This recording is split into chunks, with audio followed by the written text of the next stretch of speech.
بسم اللہ الرحمن الرحیم۔ السلام علیکم ورحمۃ اللہ وبرکاتہ۔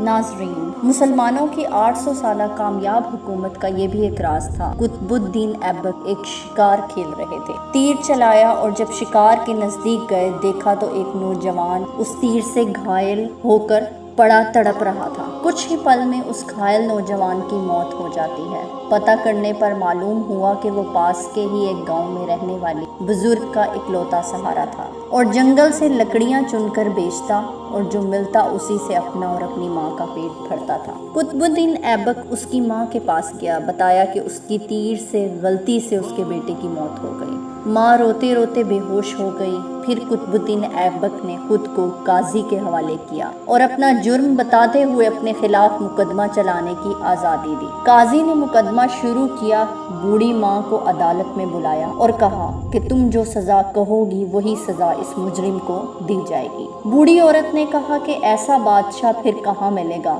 جو اپنی ہی سلطنت میں اپنے ہی خلاف مقدمہ چلانے، اس غلطی کے لیے جو اس نے جان بوجھ کر نہیں کی۔ بوڑھی عورت نے کہا کہ ایسا بادشاہ پھر کہاں ملے گا؟